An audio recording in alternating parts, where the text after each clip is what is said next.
Cavernas seladas há milhares de anos. DNA que desafia a ciência moderna. Gigantes que aterrorizaram a Europa antiga. Seriam apenas lendas ou algo muito mais perturbador está escondido nas brumas da história celta? Bem-vindo ao canal Reinos Esquecidos, onde hoje vamos mergulhar nas 16 evidências mais assustadoras sobre a existência de gigantes na era dos celtas. Antes de começarmos, é importante deixar claro: este vídeo explora lendas, mitologias e mistérios arqueológicos que até hoje intrigam pesquisadores. Nem tudo aqui é comprovado pela ciência, mas as histórias são reais, os mitos são antigos e as perguntas permanecem sem resposta. Os celtas eram um povo fascinante, que dominou vastas regiões da Europa entre 800 anos antes de Cristo e os primeiros séculos da era cristã. Eles não formavam um império unificado como Roma, mas sim uma rede de tribos conectadas por línguas semelhantes, crenças espirituais profundas e uma arte inconfundível. Viviam na Irlanda, Escócia, País de Gales, França, Espanha, Alemanha e até na Turquia. Sua cultura era transmitida oralmente pelos druidas, sacerdotes que guardavam todo o conhecimento ancestral. Por isso, muito do que sabemos sobre os celtas vem de relatos romanos e gregos, povos que os consideravam bárbaros fascinantes e perigosos. Mas o que torna os celtas ainda mais intrigantes é sua mitologia repleta de gigantes. Seres colossais chamados fomorianos dominam as lendas irlandesas. Eles eram descritos como criaturas monstruosas, algumas com apenas um olho, outras com cabeças de animais, todas de tamanho descomunal. Segundo as histórias, esses gigantes lutaram contra os Tuatha Dé Danann, os deuses celtas, em batalhas épicas pelo controle da Irlanda. As lendas dizem que essas criaturas não eram apenas mitos contados ao redor do fogo. Elas teriam sido reais. E talvez, apenas talvez, tenham deixado vestígios que até hoje não conseguimos explicar completamente. Ao redor da Europa, especialmente nas regiões celtas, existem construções megalíticas que desafiam nossa compreensão. Pedras gigantescas erguidas com precisão impossível para a época. Túmulos imensos que pareciam feitos para seres muito maiores que humanos comuns. Cavernas seladas onde, segundo as lendas locais, gigantes teriam sido aprisionados ou enterrados. Arqueólogos encontraram estruturas que simplesmente não fazem sentido. Blocos de pedra de centenas de toneladas, movidos por quilômetros sem tecnologia moderna. Ferramentas grandes demais para mãos humanas, ossadas que, quando descobertas, geravam controvérsia e depois desapareciam misteriosamente dos registros oficiais. A ciência moderna tenta explicar tudo isso com teorias racionais. Dizem que os celtas eram engenhosos, que usavam troncos, cordas e força bruta coletiva, que as histórias de gigantes eram apenas metáforas para fenômenos naturais ou inimigos poderosos. Mas, e se houvesse algo mais? E se os druidas, guardiões do conhecimento ancestral, soubessem de coisas que foram propositalmente apagadas da história? E se as cavernas seladas guardassem segredos que preferimos não descobrir? Ao longo deste vídeo, vamos explorar 16 evidências que alimentam o mistério dos gigantes celtas. Algumas são achados arqueológicos reais. Outras são lendas tão detalhadas e persistentes que é impossível ignorá-las. Juntas, elas formam um quebra-cabeça perturbador, que nos faz questionar tudo o que achamos que sabemos sobre o passado. Antes dos celtas dominarem a Irlanda, antes mesmo dos druidas caminharem pelas florestas sagradas, existiam eles, os fomorianos, gigantes monstruosos que, segundo a mitologia irlandesa, foram os primeiros habitantes sobrenaturais da Ilha Esmeralda. Suas histórias não são apenas contos de fadas inventados para assustar crianças. São narrativas complexas, detalhadas e aterrorizantes que foram preservadas por milhares de anos através da tradição oral e depois registradas por monges cristãos em manuscritos medievais. Mas aqui está a pergunta que não quer calar. Por que essas histórias são tão específicas? Por que descrevem batalhas, locais geográficos reais e até mesmo características físicas detalhadas desses gigantes? Os fomorianos eram descritos como seres de aparência horrível e tamanho colossal. Alguns textos antigos falam de gigantes com um único olho no centro da testa, capazes de matar qualquer ser vivo apenas com o olhar. Outros mencionam criaturas com cabeças de cabra, corpos humanos deformados e força descomunal. Não eram simplesmente grandes, eram uma raça completamente diferente, possivelmente anterior à humanidade como conhecemos. Segundo o Lebor Gabála Érenn, o livro das invasões da Irlanda, os fomorianos controlavam a ilha através do medo e da violência, exigindo tributos pesados dos povos que tentavam se estabelecer ali. O líder mais famoso dos fomorianos era Balor do Olho Maligno. As lendas contam que Balor tinha um olho tão poderoso e venenoso que precisava ser mantido fechado por pálpebras enormes e pesadas. Era necessário que vários homens usassem ganchos e correntes para erguer essas pálpebras durante a batalha.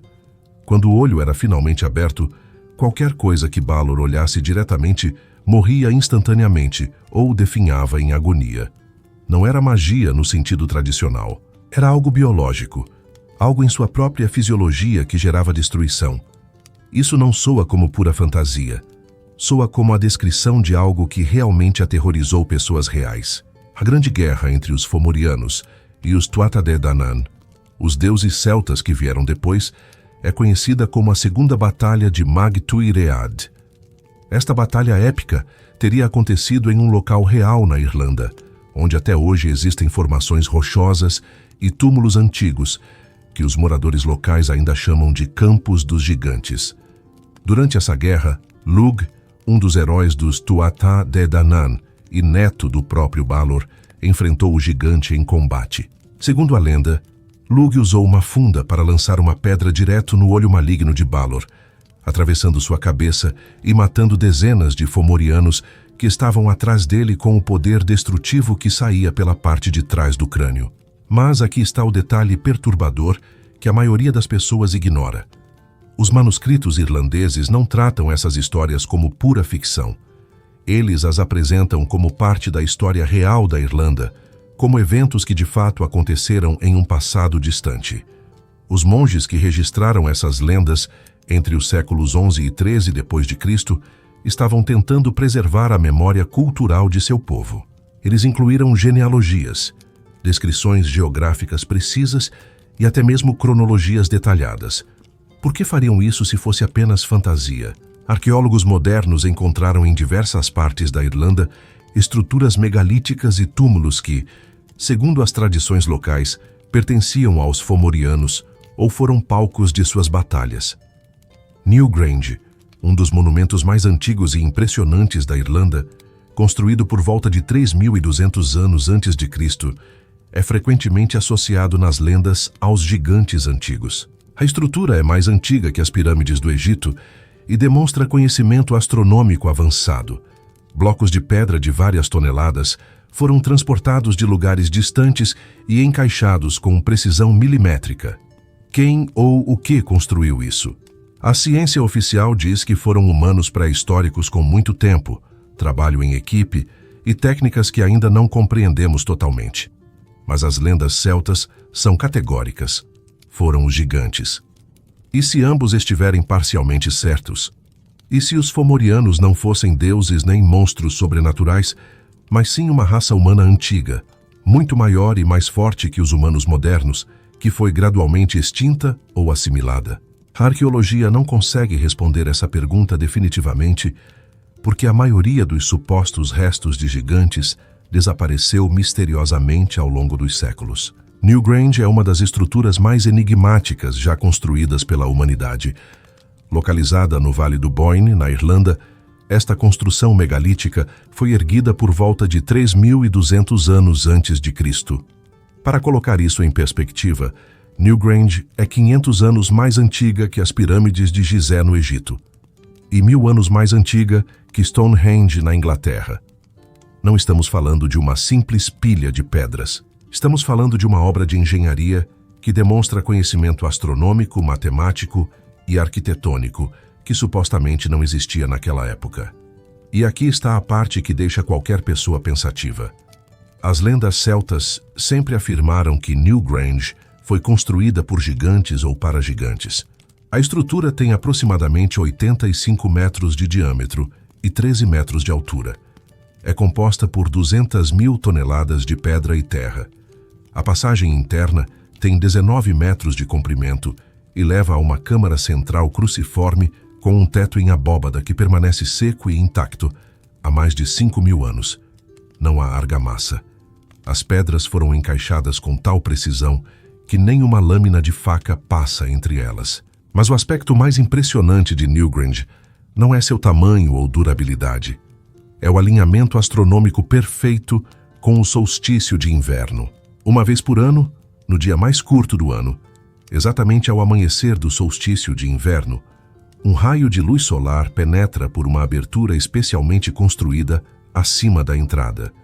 Esse raio viaja pelos 19 metros da passagem e ilumina a câmara central por exatamente 17 minutos.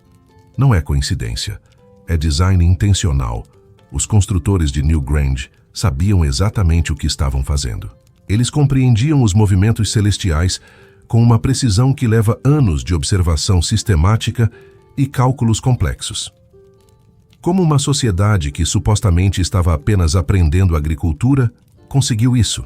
A explicação arqueológica convencional afirma que comunidades neolíticas organizadas construíram Newgrange ao longo de várias gerações, usando troncos de madeira como roletes para transportar as enormes pedras, algumas pesando várias toneladas, de pedreiras localizadas a quilômetros de distância. Eles teriam usado cordas, alavancas e pura força humana. Matematicamente, é possível. Mas algo não se encaixa. Se você visitar Newgrange pessoalmente, a sensação é avassaladora. A escala, a precisão, a durabilidade. Parece obra de uma civilização muito mais avançada do que povos neolíticos com ferramentas de pedra. As lendas irlandesas têm uma explicação diferente. Segundo a tradição oral preservada pelos druidas e depois registrada nos manuscritos medievais, Newgrange era conhecida como Brú na Boine, a mansão do Boyne. Não era apenas um túmulo, era a morada dos Tuatha Dé Danann, os deuses celtas que derrotaram os fomorianos. Mas antes disso, segundo algumas versões das lendas, a própria estrutura teria sido erguida pelos gigantes antigos como um portal entre mundos, um lugar onde a barreira entre o nosso mundo e o outro mundo era mais fina. Os druidas acreditavam que certos locais na paisagem irlandesa eram sagrados porque tinham sido santificados por seres muito mais antigos e poderosos que a humanidade. Arqueólogos encontraram restos humanos dentro de Newgrange, mas não muitos. Apenas alguns ossos cremados de talvez 5 indivíduos. Para um túmulo tão monumental, construído com tanto esforço, parece estranho que contenha tão poucos mortos. Isso levou alguns pesquisadores a sugerirem que Newgrange nunca foi realmente um túmulo no sentido tradicional. Talvez fosse um templo, um observatório, ou algo completamente diferente que nossa mentalidade moderna não consegue compreender. E se as lendas estiverem certas? E se Newgrange foi construída por ou para seres significativamente maiores que humanos comuns? Existem relatos não confirmados de escavações no século XIX que teriam descoberto ossadas de tamanho anormal nas proximidades de Newgrange. Esses relatos aparecem em jornais locais da época e em cartas de antiquários, mas nenhum dos supostos esqueletos sobreviveu até hoje. Eles desapareceram, foram perdidos ou talvez nunca tenham sido adequadamente documentados. A história oficial os ignora completamente, mas a memória popular não esqueceu.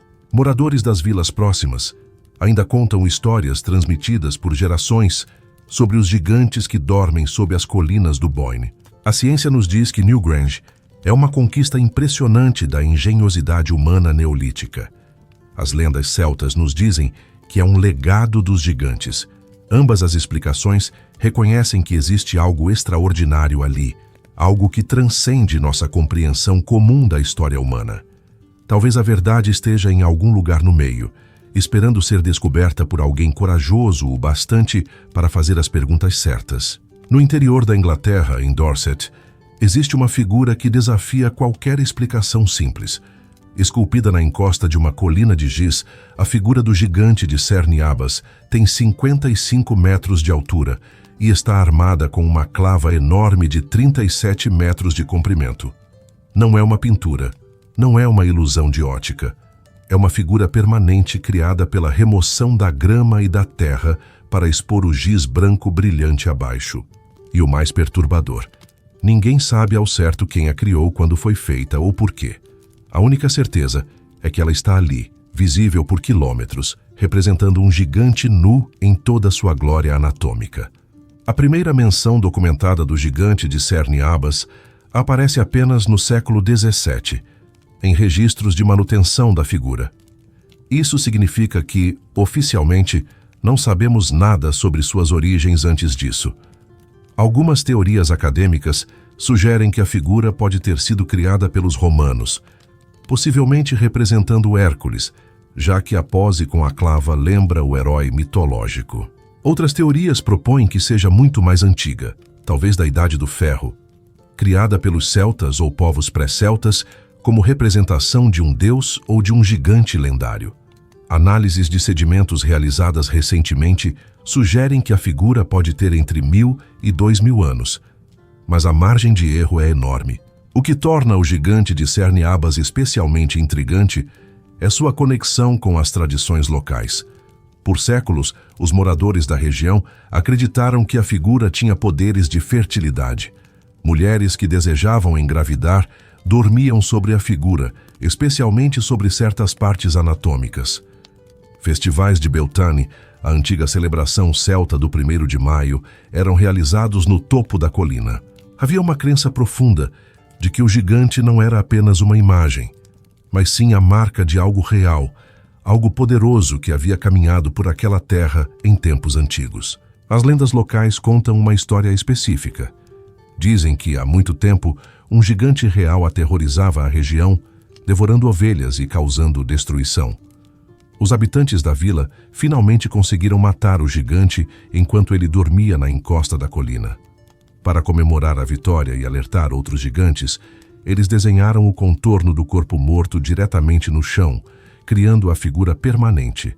É uma história folclórica típica, mas contém elementos interessantes. Por que especificamente um gigante? Por que não um dragão, um demônio, ou qualquer outra criatura mitológica? A escolha de um gigante antropomórfico, com proporções humanas apenas aumentadas, sugere algo na memória coletiva. Existe também uma teoria mais controversa e menos divulgada. Alguns pesquisadores de tradições celtas argumentam que o gigante de Cerne-Abas não representa um inimigo morto, mas sim um deus ou ancestral reverenciado. Na mitologia celta, havia divindades associadas à força bruta, à fertilidade e à terra. Dagda, o pai dos deuses irlandeses, era frequentemente descrito como um gigante com uma clava que podia matar 9 homens de uma vez e tinha um caldeirão mágico inesgotável. Ele não era elegante nem bonito. Era primitivo, poderoso e essencial para a ordem do cosmos.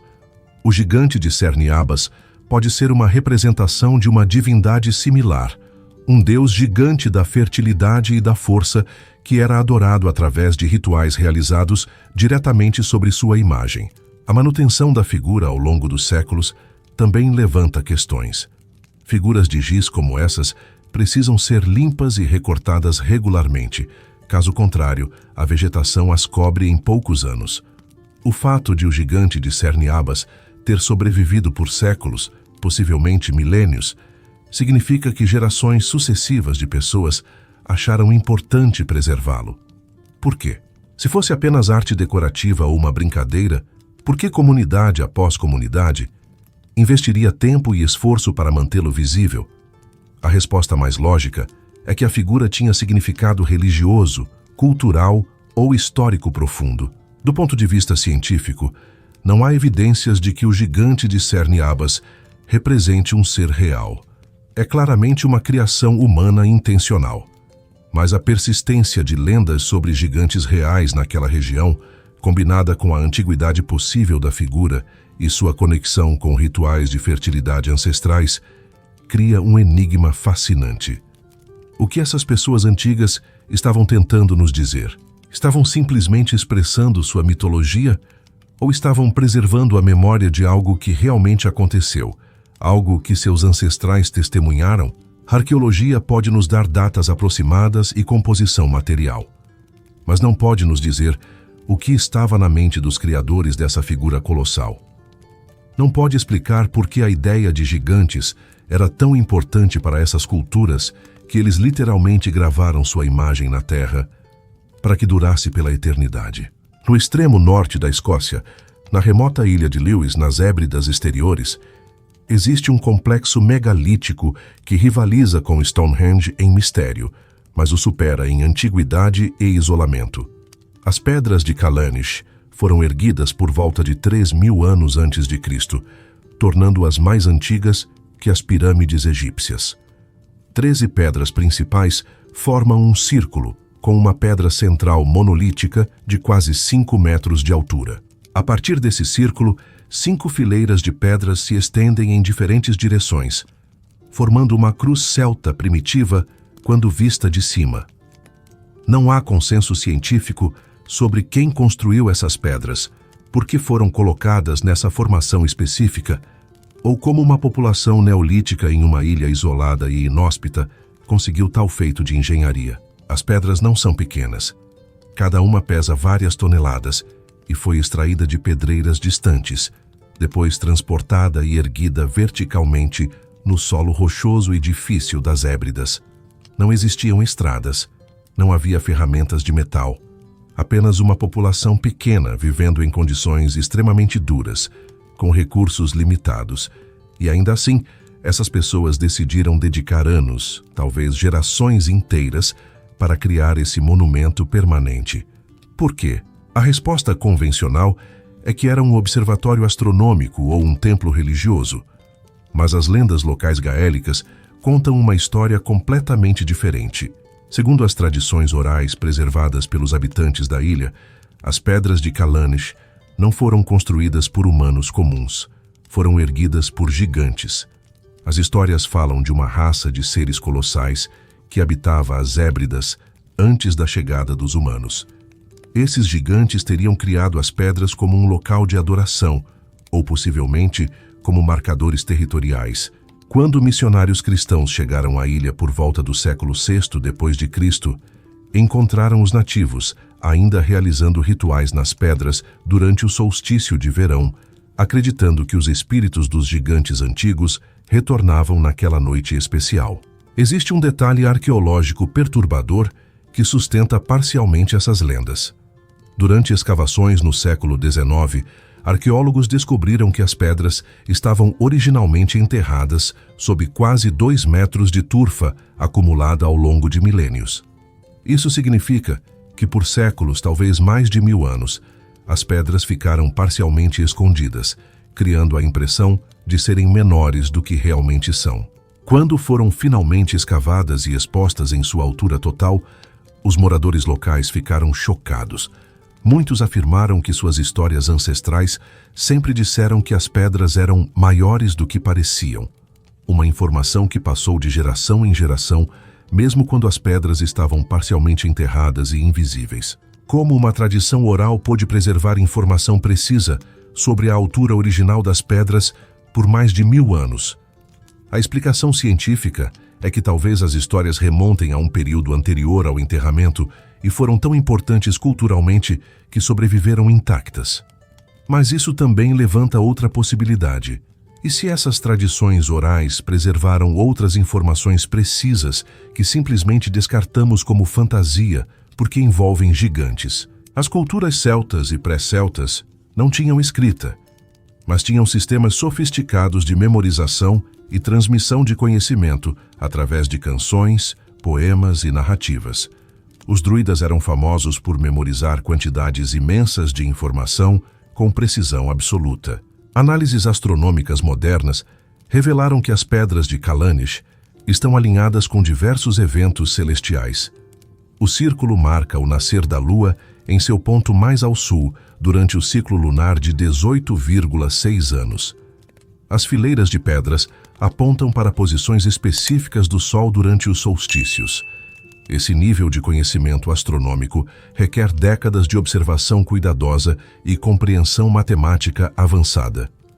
Quem ensinou isso aos construtores? Como uma sociedade neolítica isolada desenvolveu conhecimento tão sofisticado de forma independente? Uma teoria alternativa, proposta por alguns pesquisadores de arqueologia de fronteira, sugere que pode ter havido uma civilização anterior, mais avançada, que deixou conhecimento ou até mesmo estruturas parciais que foram depois adaptadas e mantidas por populações posteriores. Essa civilização anterior poderia ter sido de humanos anatomicamente diferentes, talvez significativamente maiores, o que explicaria as lendas persistentes sobre gigantes. É especulação, não há dúvida.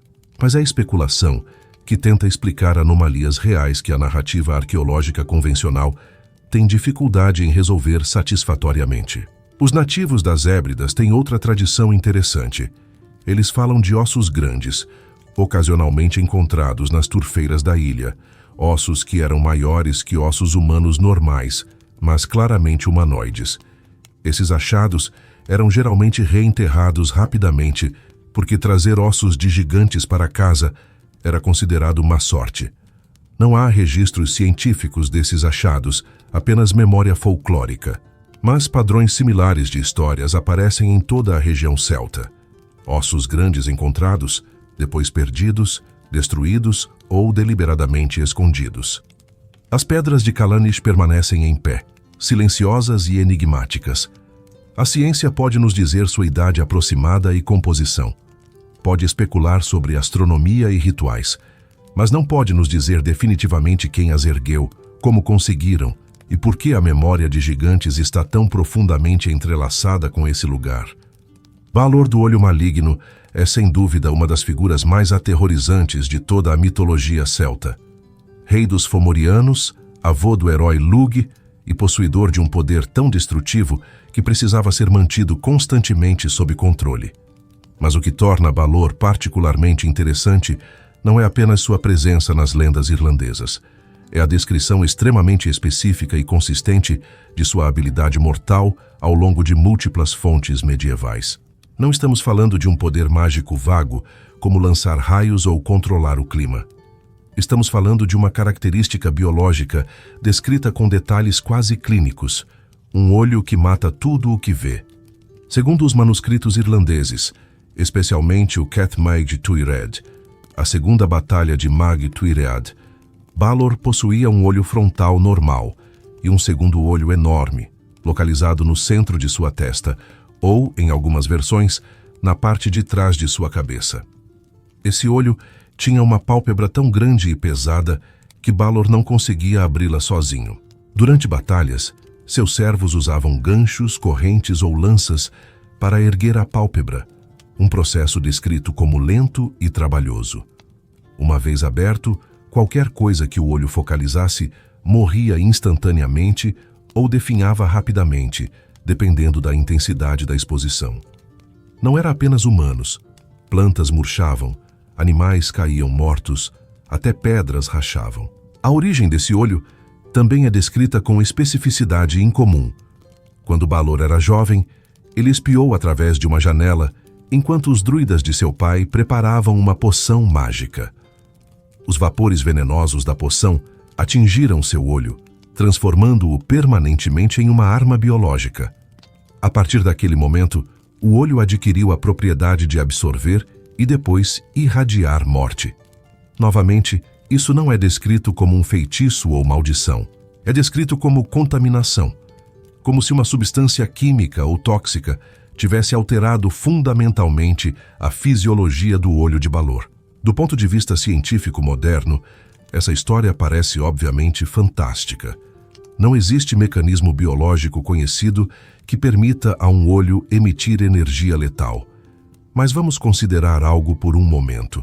E se essa lenda for uma interpretação mitológica de algo real que as pessoas antigas testemunharam, mas não conseguiam explicar cientificamente?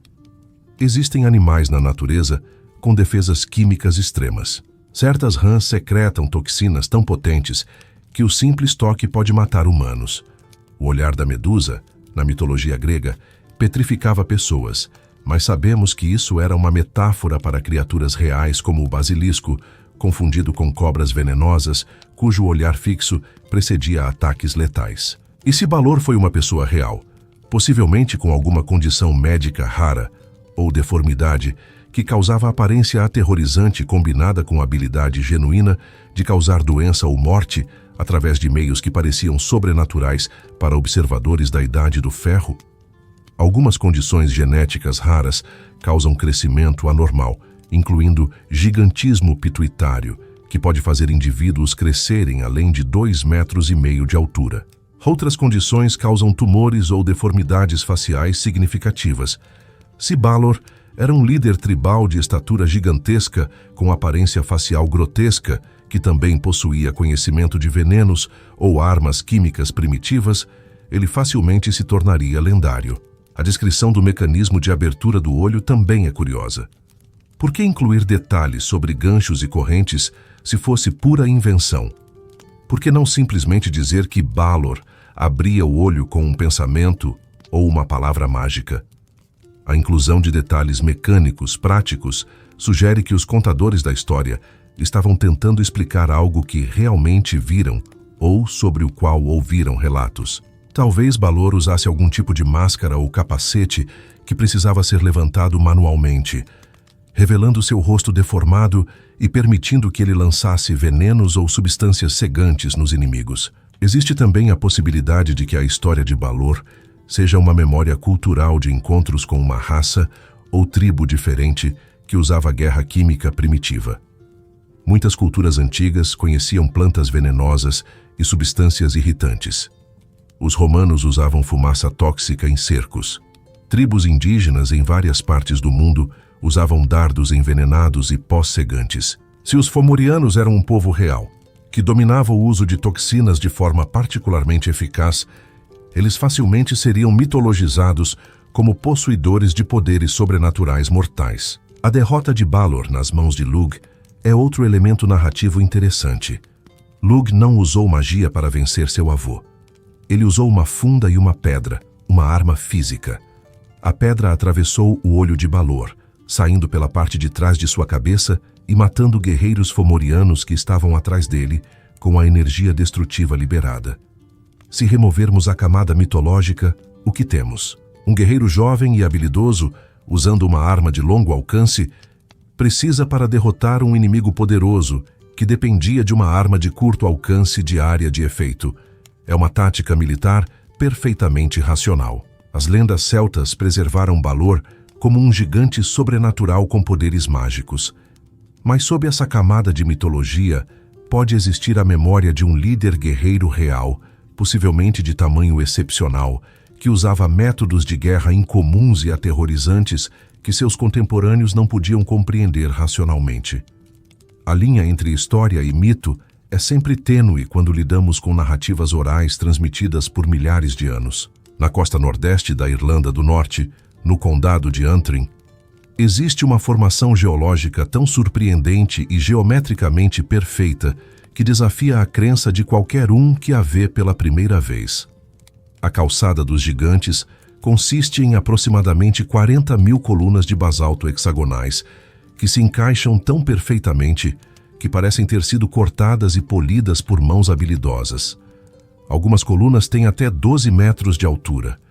A maioria tem exatamente 6 lados. Elas se estendem da base do penhasco até o mar, desaparecendo sob as ondas e reaparecendo na costa da Escócia, a 130 quilômetros de distância.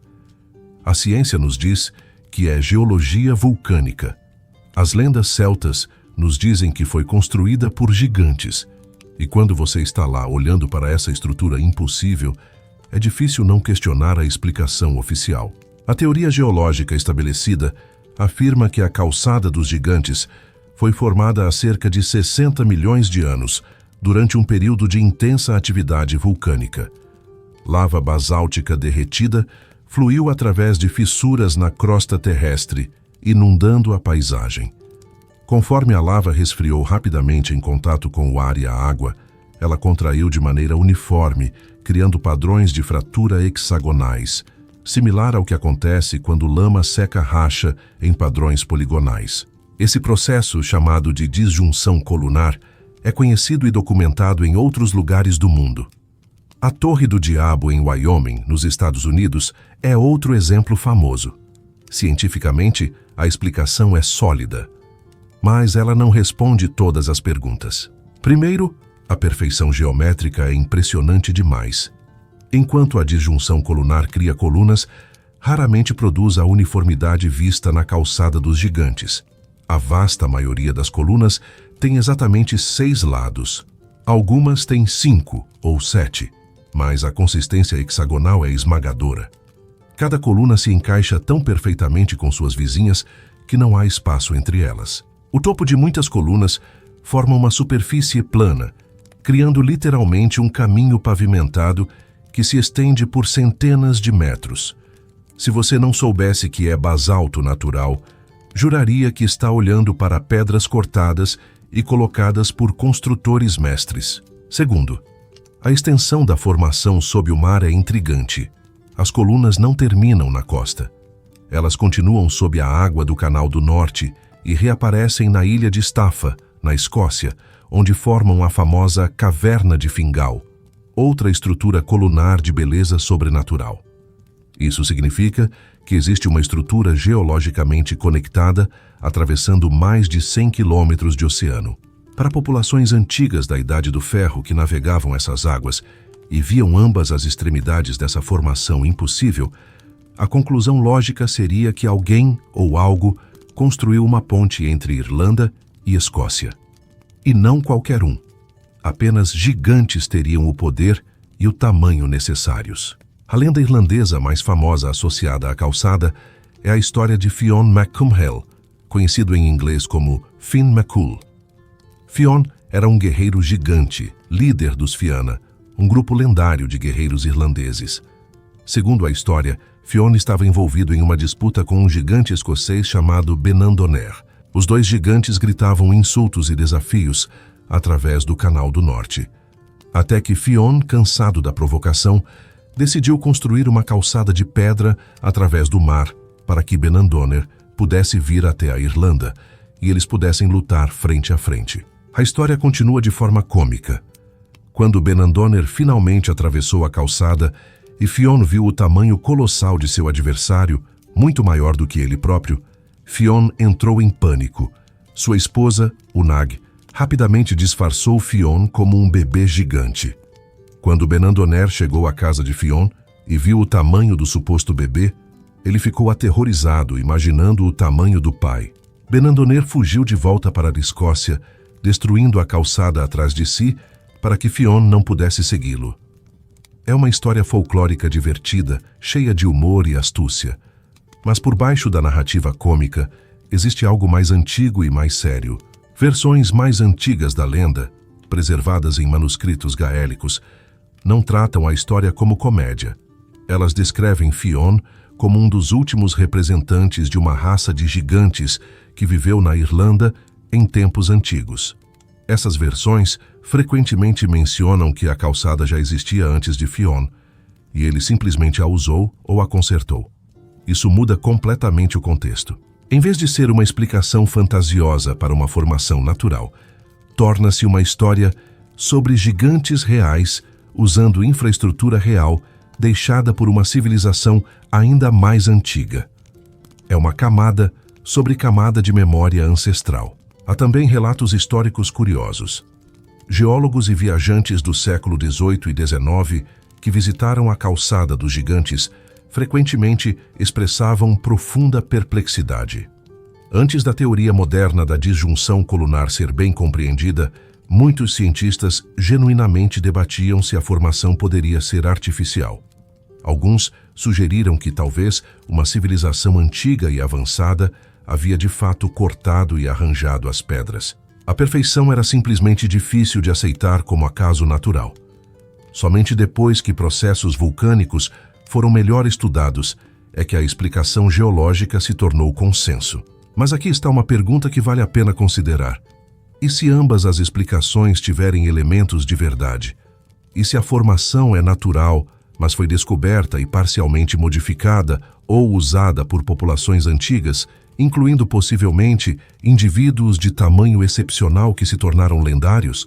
Não há evidências concretas disso, mas a persistência da associação entre gigantes e essa estrutura específica, através de séculos de tradição oral, sugere que a calçada dos gigantes tinha significado cultural e possivelmente histórico profundo para os celtas. A geologia pode explicar como as colunas se formaram, mas não pode explicar por que essas colunas, mais do que qualquer outra formação natural na Irlanda, capturaram tão intensamente a imaginação das pessoas que elas teceram histórias de gigantes construtores ao seu redor. Talvez porque, em algum nível profundo, a estrutura simplesmente parece construída demais para ser apenas natureza. Por toda a Europa Ocidental, especialmente nas regiões celtas da Irlanda, Escócia, País de Gales, Bretanha e Península Ibérica, existem milhares de túmulos megalíticos que datam do período neolítico, entre 4.000 e 2.000 anos antes de Cristo. Essas estruturas, conhecidas como dolmens, câmaras de passagem e cairns, são construídas com pedras colossais que formam câmaras funerárias cobertas por montes de terra ou pedra. A arqueologia nos diz que eram túmulos comunitários onde gerações de pessoas eram enterradas ao longo de séculos. Mas existe um problema que raramente é discutido abertamente. Muitas dessas câmaras são grandes demais, com entradas e corredores dimensionados de forma estranha, quase como se fossem projetadas para ocupantes muito maiores que humanos modernos. Considere o dolmen de Polnabrone, no Burren, na Irlanda. A pedra de cobertura, ou capstone, pesa aproximadamente 5 toneladas e está apoiada sobre 2 pedras verticais, criando uma câmara abaixo. A altura interna é de cerca de 1,80 m. Escavações arqueológicas encontraram restos de pelo menos 22 indivíduos enterrados ali, a maioria datando de entre 3.800 e 3.200 anos antes de Cristo. O interessante é que a altura da câmara é muito maior do que seria necessário para simplesmente depositar corpos ou ossos. Populações neolíticas eram geralmente mais baixas que humanos modernos, com altura média entre 1,50 m e 1,65 m. Por que construir uma câmara funerária com quase 2 metros de altura interna? A resposta arqueológica padrão é que a altura adicional era necessária para permitir que pessoas entrassem para realizar rituais, depositar novos corpos ao longo dos anos, ou simplesmente porque a construção com pedras grandes naturalmente criava espaços maiores. São explicações razoáveis. Mas quando você examina dezenas desses túmulos, um padrão emerge. Muitos têm dimensões internas significativamente maiores do que seria necessário para suas funções práticas conhecidas. Alguns têm corredores de entrada tão largos e altos que parecem desproporcionais. É como entrar em uma casa onde todas as portas e tetos são meio metro mais altos do que deveriam ser. Newgrange, que já discutimos, tem uma passagem de 19 metros que leva a uma câmara central cruciforme com teto em abóbada que alcança 6 metros de altura no ponto mais alto. Knowth, outro túmulo megalítico próximo, tem 2 passagens separadas, a mais longa com 40 metros, também com altura considerável. Maeshowe, nas Ilhas Orkney, na Escócia, possui uma câmara central quadrada com 4,5 metros de lado e altura similar, construída com precisão de engenharia que impressiona arquitetos modernos. Essas não são simples câmaras funerárias, são espaços catedralescos, construídos com esforço monumental por sociedades que, teoricamente, viviam no limiar da subsistência. As lendas locais em todas essas regiões compartilham um tema comum. Esses túmulos não foram construídos por humanos comuns, foram construídos por, ou para, gigantes. Na Irlanda são chamados de City Mounds, as moradas dos Tuatha Dé Danann, que, embora fossem deuses na mitologia, eram frequentemente descritos como de grande estatura. Na Bretanha, na França, os dolmens são tradicionalmente associados a gigantes e fadas, seres do outro mundo que eram maiores e mais poderosos que humanos. Na Escócia, túmulos caíres são frequentemente chamados de casas dos gigantes nas histórias locais. Existe um detalhe arqueológico raramente mencionado em discussões populares. Em várias escavações de túmulos megalíticos ao longo dos séculos XIX e XX, arqueólogos relataram encontrar esqueletos que pareciam maiores que o normal. Esses relatos aparecem em diários de escavação, correspondências e jornais locais da época. O problema é que a maioria desses esqueletos não foi preservada adequadamente. As medições não foram padronizadas e muitos simplesmente desapareceram. A arqueologia do século XIX era mais parecida com caça ao tesouro do que ciência sistemática. Ossos eram frequentemente descartados, vendidos a colecionadores privados ou reenterrados depois de exame superficial. Um caso específico vale mencionar. Durante a escavação de um cairn em Glenelg, na Escócia, em 1832, o antiquário local reportou encontrar um esqueleto que media mais de 2 metros e 10 centímetros, com um crânio notavelmente grande. O esqueleto foi reenterrado após medições básicas, seguindo práticas da época que respeitavam os mortos.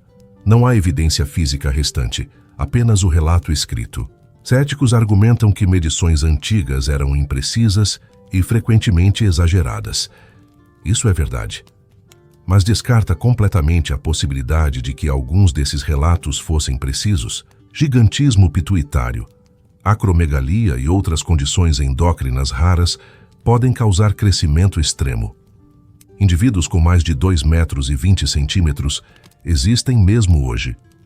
Em populações antigas, sem tratamento médico, tais indivíduos provavelmente enfrentavam problemas de saúde sérios, mas alguns podiam sobreviver até a idade adulta. Se uma comunidade neolítica incluísse 1 ou 2 indivíduos de estatura gigantesca, especialmente se fossem líderes ou figuras de importância espiritual, faz sentido que túmulos especiais, maiores, fossem construídos para eles.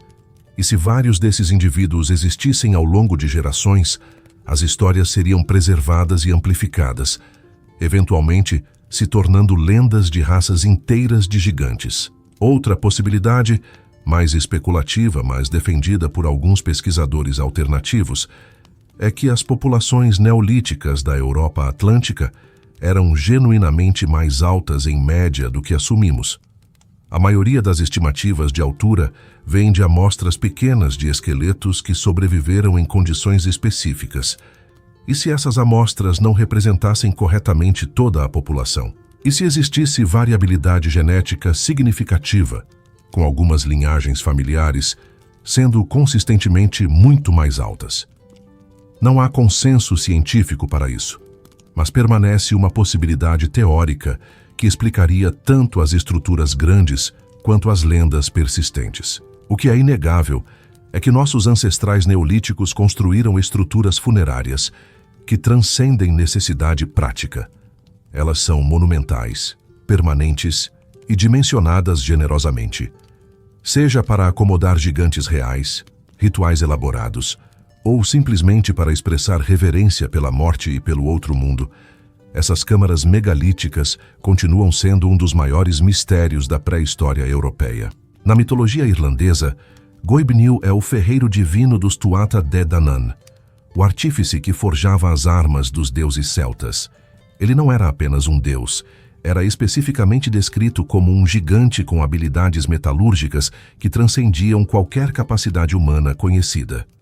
Segundo as lendas preservadas no Lebor Gabála Érenn e em outros textos medievais irlandeses, Goibniu podia forjar uma espada, uma lança ou qualquer arma com apenas 3 golpes de seu martelo.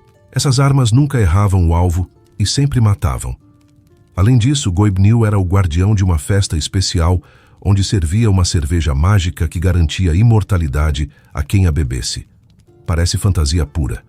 Mas quando examinamos a tecnologia metalúrgica celta real, descobrimos que havia conhecimentos surpreendentemente avançados que desafiam nossas suposições sobre povos antigos. Os celtas eram mestres ferreiros.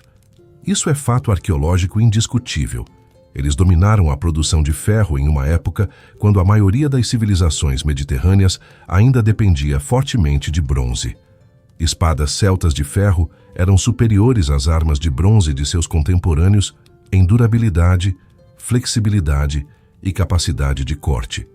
Mas não era apenas ferro simples. Os celtas desenvolveram técnicas de tratamento térmico, têmpera e até mesmo forjamento de padrão, onde diferentes tipos de metal eram martelados juntos, criando lâminas com padrões ondulados e propriedades mecânicas superiores.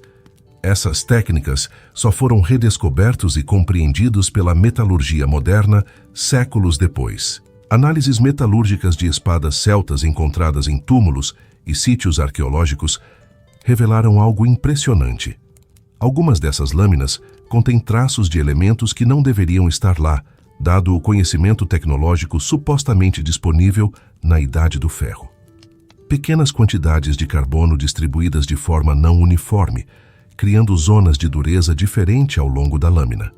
Inclusões metálicas microscópicas que melhoram as propriedades da liga. É difícil explicar como ferreiros trabalhando com fornos primitivos e ferramentas básicas conseguiram esse nível de controle sobre a composição e estrutura do metal. A descrição de Goibniu forjando armas com apenas 3 golpes de martelo é obviamente mitológica, mas pode ser uma metáfora para a eficiência e maestria extremas. Um ferreiro verdadeiramente excepcional, trabalhando com técnicas secretas transmitidas através de gerações, poderia produzir armas de qualidade superior em tempo notavelmente curto comparado a artesãos comuns. Se esse ferreiro fosse também de estatura física excepcional, um gigante literal capaz de manusear martelos maiores e aplicar força tremenda, ele se tornaria legendário. Suas habilidades seriam preservadas na memória cultural como mágicas, divinas. Existe evidência histórica de que certos ferreiros celtas tinham status social extremamente elevado. Não eram simples artesãos, eram figuras de poder, quase xamânicas. Sítios arqueológicos de oficinas de ferreiros celtas frequentemente contêm não apenas ferramentas e escória de metal, mas também objetos ritualísticos, ossos de animais sacrificados e estruturas que sugerem cerimônias religiosas. Forjar metal, especialmente transformar minério de ferro bruto em uma lâmina mortífera, era visto como um ato de alquimia, de transformação fundamental da matéria. O ferreiro não era apenas um trabalhador, era um mágico, alguém que comandava os segredos da terra e do fogo. A cerveja da imortalidade de Goibniu também tem paralelos interessantes com a realidade.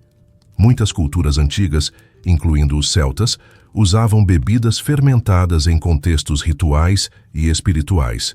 Cervejas e hidroméis podiam ser infundidos com ervas medicinais, plantas psicoativas ou outros ingredientes que alteravam o estado de consciência. Se Goibniu ou os ferreiros associados a ele possuíam conhecimento de botânica medicinal avançado, combinado com técnicas de fermentação, eles poderiam produzir bebidas com efeitos fisiológicos notáveis. Não imortalidade literal, mas talvez curas, alívio de dor, ou estados visionários que eram interpretados como transcendência da mortalidade. Um aspecto particularmente intrigante é a conexão entre ferreiros gigantes e locais geográficos específicos. Várias montanhas, cavernas e formações rochosas em toda a Irlanda e Escócia são tradicionalmente associadas a Goibniu ou outros ferreiros gigantes. Disse que eles trabalhavam nessas forjas naturais, usando o calor interno da terra. Curiosamente, muitas dessas localizações correspondem a áreas com depósitos naturais de minério de ferro ou cobre. As lendas podem estar preservando informação sobre locais de mineração e metalurgia antigos. Populações posteriores, esquecendo o verdadeiro propósito desses locais, interpretaram as evidências de trabalho metalúrgico como pertencentes a gigantes míticos. Há também a questão das ferramentas em si. Arqueólogos ocasionalmente encontram ferramentas antigas que são surpreendentemente grandes e pesadas. Martelos de forja, bigornas, pinças para manusear metal quente, todos dimensionados de maneira que seria extremamente difícil para uma pessoa de estatura média moderna usá-las eficientemente. A explicação convencional é que ferramentas maiores eram compartilhadas por múltiplos trabalhadores ou que eram usadas de formas que não compreendemos completamente. Mas existe outra possibilidade. Essas ferramentas foram feitas por e para indivíduos significativamente maiores e mais fortes que a média. Goibniu, como figura mitológica, representa a convergência de várias ideias importantes na cultura celta: maestria tecnológica, poder transformativo, conexão com o divino e tamanho físico excepcional. Ele não é apenas um deus ferreiro, ele é a personificação da capacidade humana de dominar a natureza através da habilidade, conhecimento e força. Que tais figuras fossem lembradas como gigantes faz sentido tanto literal quanto metaforicamente. Eles eram gigantes em capacidade, mesmo que alguns também fossem literalmente gigantes em estatura. A metalurgia celta avançada é um fato científico.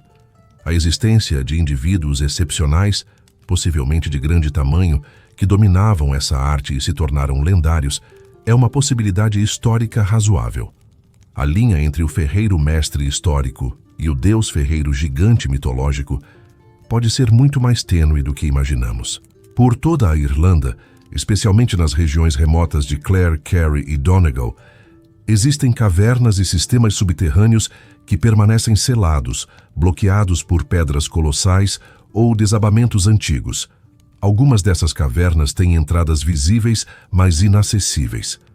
Outras são conhecidas apenas através de lendas locais que falam de passagens subterrâneas onde gigantes dormem, esperando o dia de seu retorno.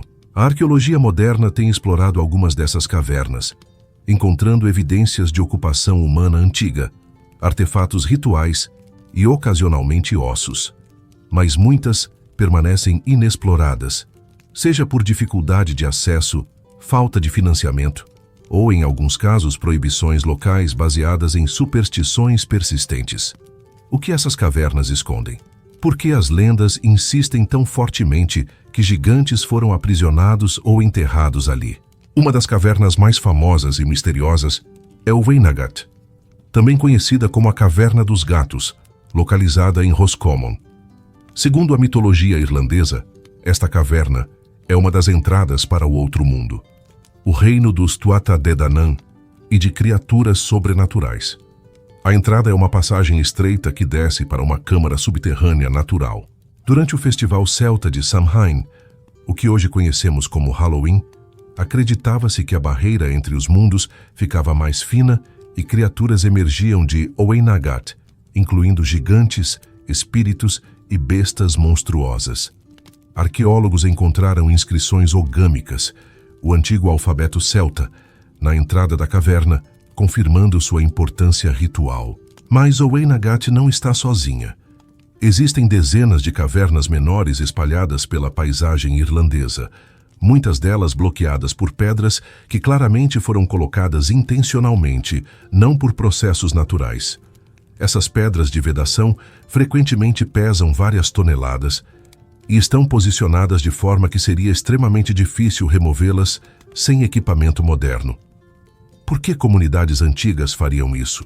A explicação arqueológica padrão é que eram práticas funerárias, selando túmulos para proteger os mortos ou prevenir profanação. Mas as lendas locais contam histórias diferentes. Falam de gigantes perigosos que foram aprisionados vivos nessas cavernas, selados para proteger os humanos de seu despertar. Uma história específica, preservada na tradição oral do condado de Clare, fala de 3 cavernas nas montanhas Burren, onde gigantes fomorianos foram aprisionados após sua derrota pelos Tuatha Dé Danann. As cavernas foram seladas com pedras abençoadas pelos druidas, e magias foram lançadas para garantir que os gigantes dormissem eternamente. A história adverte que se as pedras forem removidas, os gigantes acordarão e trarão destruição novamente. É fácil descartar isso como conto de fadas. Mas essas 3 cavernas são reais, estão de fato seladas, e os moradores locais ainda até hoje, no século XXI, expressam relutância em discutir ou explorar esses locais. Em 1937, um espeleólogo amador tentou explorar uma dessas cavernas seladas. Segundo relatos locais da época, ele conseguiu mover parcialmente a pedra de vedação e entrou na passagem com uma lanterna. Ele emergiu menos de 1 hora depois, recusando-se a falar sobre o que viu. Deixou a região e nunca mais retornou. A história foi relatada em um jornal local, mas sem detalhes específicos. Não há registros arqueológicos oficiais do incidente. Apenas memória folclórica. Verdade, exagero ou ficção completa? Impossível saber com certeza, mas a história persiste e a caverna permanece selada. Do ponto de vista científico, cavernas eram usadas por populações pré-históricas para diversos propósitos: abrigo, armazenamento, rituais religiosos, enterros. Algumas cavernas irlandesas contêm arte rupestre, depósitos de ossos de animais, ferramentas de pedra e cerâmica. Não há evidência arqueológica publicada de esqueletos gigantes encontrados em cavernas irlandesas. Mas há um problema com evidência negativa. A ausência de prova não é prova de ausência, especialmente quando muitas cavernas permanecem inexploradas ou foram exploradas no século XIX sem metodologia científica adequada. Existe também o fenômeno das cavernas perdidas. Cavernas que aparecem em mapas antigos ou são mencionadas em documentos históricos, mas cujas localizações exatas foram esquecidas. Algumas foram deliberadamente ocultadas, com entradas cobertas por deslizamentos de terra ou vegetação ao longo de séculos. Outras podem ter sido destruídas por mineração ou desenvolvimento moderno. Quantas dessas cavernas continham evidências que nunca serão recuperadas?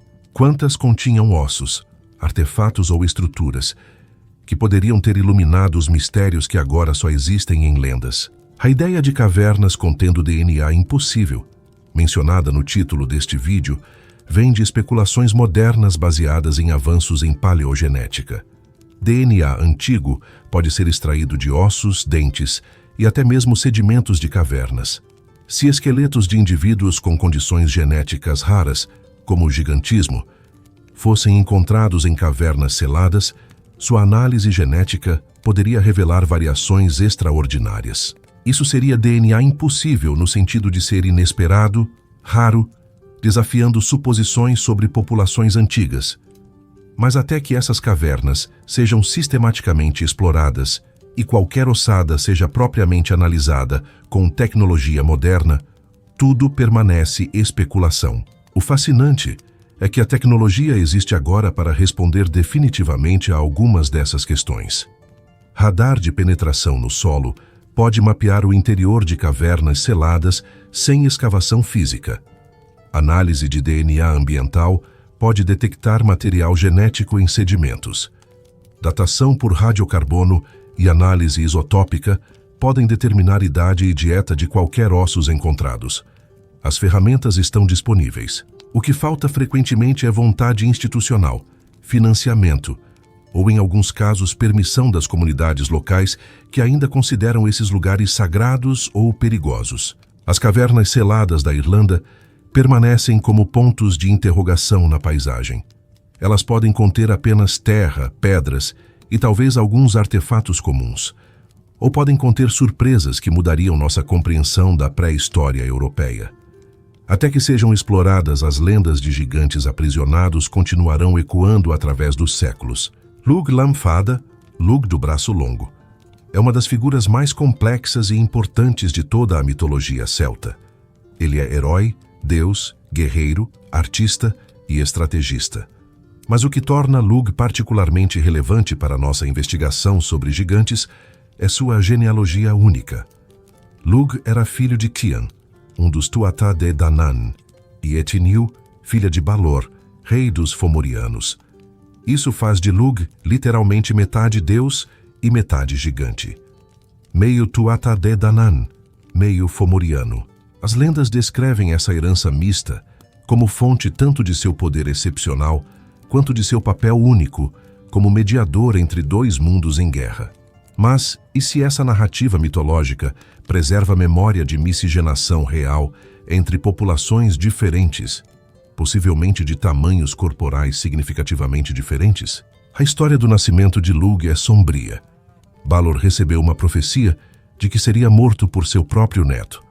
Para evitar esse destino, ele aprisionou sua filha Eithneil em uma torre de cristal na ilha de Tory, isolada de qualquer contato masculino. Mas Cian, disfarçado com magia, conseguiu entrar na torre e Etnil engravidou. Quando Balor descobriu, ordenou que o bebê fosse afogado no mar. Mas a criança sobreviveu. Foi resgatada e criada em segredo. Essa narrativa de tentativa de infanticídio e sobrevivência milagrosa é comum em mitologias ao redor do mundo, mas os detalhes específicos são interessantes. Por que especificamente uma torre isolada em uma ilha? Por que o medo tão intenso de Balor em relação à sua descendência? Uma interpretação literal dessas histórias sugere que Balor sabia que um híbrido entre Fomorianos e Tuatha Dé Danann seria excepcionalmente poderoso, combinando as melhores características de ambas as raças. Se os Fomorianos eram de fato indivíduos de grande estatura e força bruta, enquanto os Tuatha Dé Danann eram menores, mas tecnologicamente superiores e magicamente habilidosos, então Lugh representaria a combinação ideal: tamanho e força dos gigantes com inteligência e habilidade dos deuses. Essa interpretação trata a mitologia como memória distorcida de realidade biológica e social. As descrições físicas de Lugh variam entre os textos medievais, mas vários elementos são consistentes. Ele é sempre descrito como excepcionalmente belo, de estatura imponente e possuindo braços desproporcionalmente longos, daí seu epíteto Lamfada. Braços longos seriam uma vantagem significativa em combate com lanças e fundas, as armas preferidas de Lugh. Do ponto de vista genético, proporções corporais incomuns podem resultar de herança de populações diferentes ou de condições como síndrome de Marfan, que causa membros alongados. Se Lugh foi uma pessoa real, com características físicas incomuns resultantes de ancestralidade mista, isso explicaria tanto seu apelido quanto sua eficácia como guerreiro. A habilidade mais famosa de Lugh foi matar Balor, seu próprio avô, durante a segunda batalha de Mag Tuiread. Ele fez isso usando uma funda para lançar uma pedra ou bola de metal diretamente no olho mortal de Balor, atravessando seu crânio.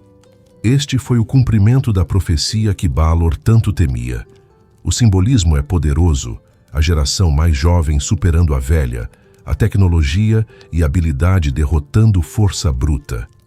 Mas em um nível mais prático, também demonstra supremacia de armas de projétil de longo alcance sobre armas de curto alcance ou poderes que requerem proximidade. Se Balor usava algum tipo de arma química ou veneno que requeria contato visual próximo, um atirador habilidoso com funda poderia de fato neutralizá-lo antes de entrar no alcance perigoso. Lugh não era apenas guerreiro. Ele era Samildanash, mestre de todas as artes. Quando chegou pela primeira vez à corte dos Tuatha Dé Danann, os guardas inicialmente recusaram-lhe entrada, porque a corte já tinha especialistas em cada habilidade. Lugh então perguntou se tinham alguém que fosse mestre em todas as habilidades, simultaneamente. Quando responderam que não, ele foi admitido e eventualmente se tornou rei. Essa história enfatiza versatilidade e inteligência excepcional. Se Lugh foi uma pessoa histórica real, ele pode ter sido um líder tribal extraordinariamente talentoso, cuja fama se espalhou e cresceu através de gerações de recontagem oral. A genética moderna nos ensina que miscigenação entre populações isoladas frequentemente resulta em vigor híbrido, onde a descendência exibe características superiores a qualquer dos pais. Se houve de fato duas populações distintas na Irlanda pré-histórica, uma de estatura menor e outra de estatura maior, crianças de uniões mistas poderiam apresentar combinações vantajosas de características. Isso não é fantasia, é biologia conhecida. O que é especulativo é sugerir que essas populações existiram e que os mitos preservam sua memória. Lugh também está associado ao Festival de Lughnasadh, celebrado no 1º de agosto. Este festival marca o início da colheita e era dedicado à mãe adotiva de Lugh, Tailtiu, que supostamente morreu de exaustão após limpar as planícies da Irlanda para a agricultura. Lughnasadh envolvia jogos atléticos, competições de habilidade, feiras comerciais e casamentos. A associação de Lugh com agricultura e civilização, além de guerra, sugere que ele representa transição cultural. Talvez transição de sociedades de caçadores-coletores ou pastores nômades para comunidades agrícolas estabelecidas. Talvez integração de populações diferentes em uma cultura unificada. Existe um detalhe final intrigante. O nome Lug está linguisticamente relacionado a palavras para luz em várias línguas indo-europeias. Ele é frequentemente comparado ao deus romano Mercúrio e ao deus germânico Odin. Isso sugere que Lug pode ser uma versão celta de uma divindade proto-indo-europeia muito antiga, compartilhada por muitas culturas. Mas por que essa figura específica, entre todas as divindades, mantém tão forte associação com herança de gigantes? Por que sua genealogia mista é tão central para suas histórias? Talvez porque Lug representa algo historicamente real. A fusão de povos diferentes, possivelmente de aparências físicas diferentes, em uma nova cultura sintetizada. Os celtas, como os conhecemos, podem ter sido o resultado de exatamente esse tipo de miscigenação entre populações anteriores. E as histórias de Lug, meio gigante e meio deus, preservam a memória desse processo transformador. Um dos aspectos mais frustrantes e suspeitos sobre a pesquisa de gigantes é a frequência com que supostos esqueletos de tamanho anormal desaparecem. Ao longo dos séculos XIX e XX, existem literalmente centenas de relatos documentados de arqueólogos, fazendeiros, trabalhadores de construção e curiosos encontrando ossos humanos de tamanho excepcional em túmulos, cavernas e sítios de construção por toda a Europa, América e outras regiões. Esses achados são reportados em jornais locais, mencionados em correspondências de antiquários e, às vezes, até fotografados. Mas quando pesquisadores modernos tentam localizar esses esqueletos para a análise científica adequada, eles simplesmente não existem mais. Sumiram, foram perdidos, destruídos ou nunca foram adequadamente catalogados. O que aconteceu com os ossos dos gigantes? Vamos começar com alguns exemplos específicos documentados. Em 1895, durante escavações para a construção de uma estrada perto de Stonehenge, na Inglaterra, trabalhadores reportaram ter encontrado um esqueleto medindo aproximadamente 2,40 metros. O achado foi mencionado em um jornal local, o Wiltshire Times. Quando arqueólogos oficiais chegaram ao local dias depois para examinar o esqueleto, ele já havia sido reenterrado pelos trabalhadores ou removido por curiosos. Nenhum osso foi preservado. Nenhuma medição científica foi feita. Apenas o relato de jornal sobreviveu. Em 1832, durante escavações em um cairn em Glenelg, Escócia, já mencionamos brevemente que um antiquário local reportou um esqueleto de mais de 2,10 metros. O crânio foi descrito como notavelmente grande e robusto. Medições básicas foram feitas, mas seguindo as práticas respeitosas da época, o esqueleto foi reenterrado no mesmo local após exame preliminar. A localização exata do cairn foi registrada vagamente e não pode ser determinada com precisão hoje. Não há fotos, não há amostras ósseas preservadas, apenas anotações escritas em um diário pessoal que mais tarde foi publicado em um volume sobre antiguidades escocesas. Em 1913, fazendeiros em County Antrim, Irlanda do Norte, supostamente desenterraram um esqueleto enquanto aravam um campo. Segundo relatos locais, o esqueleto media mais de 2,20 metros e tinha crânio e mandíbula maiores que o normal. Um médico local foi chamado para examinar os ossos e confirmou que pareciam humanos, mas de tamanho excepcional. Os ossos foram levados para uma igreja local para possível reenterro em solo consagrado. Mas durante o transporte ou armazenamento, eles desapareceram. Não há registro de onde foram finalmente enterrados ou se foram preservados em algum lugar.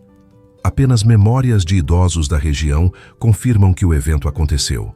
A explicação cética para esses desaparecimentos é simples e, em grande parte, provavelmente correta. Descuido histórico. A arqueologia no século XIX não era a ciência sistemática que é hoje. Não havia protocolos rígidos de preservação. Não havia instituições centralizadas para armazenar todos os achados. Muitos escavadores eram amadores ricos procurando tesouros ou curiosidades para coleções privadas. Ossos humanos eram frequentemente considerados menos interessantes que artefatos de ouro ou cerâmica decorada, especialmente se os ossos não vinham com bens funerários valiosos, eram descartados ou reenterrados. Além disso, medições visuais sem ferramentas adequadas eram notoriamente imprecisas. Um esqueleto de 1,90 m visto por alguém não familiarizado com anatomia poderia facilmente ser relatado como 2,20 m. Mas a explicação cética não responde todas as perguntas. Por que especificamente relatos de esqueletos de tamanho excepcional parecem ter taxas de desaparecimento mais altas que esqueletos de tamanho normal? Museus e universidades por toda a Europa têm coleções enormes de esqueletos neolíticos, da Idade do Bronze, da Idade do Ferro e de períodos posteriores, todos adequadamente catalogados e estudados. Por que os supostamente gigantes não estão entre eles? Uma possibilidade é viés de confirmação moderno.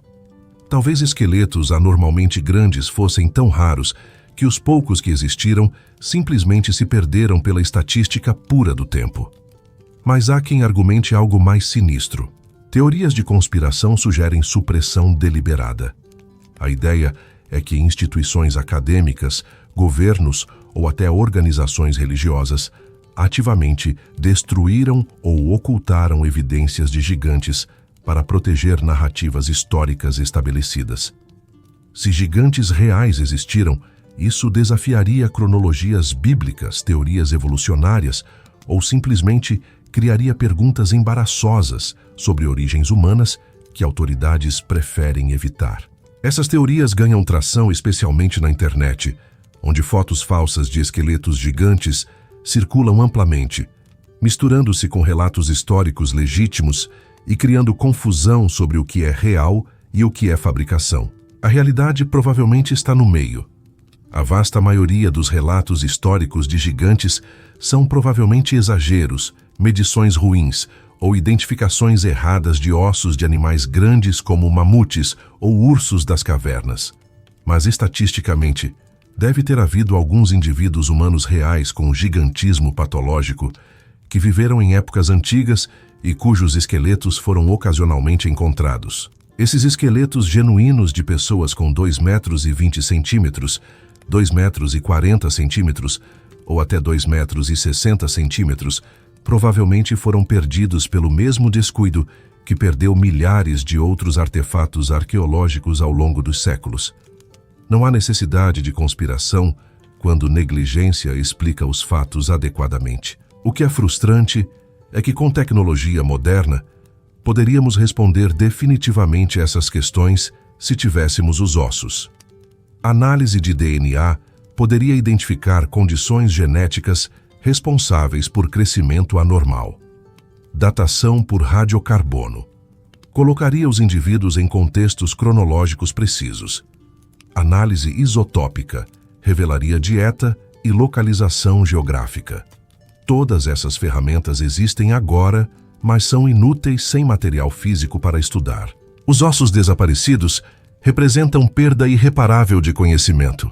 Existe um movimento crescente entre alguns arqueólogos para reexaminar sistematicamente coleções de museus, procurando especificamente por esqueletos que possam ter sido catalogados inadequadamente no passado.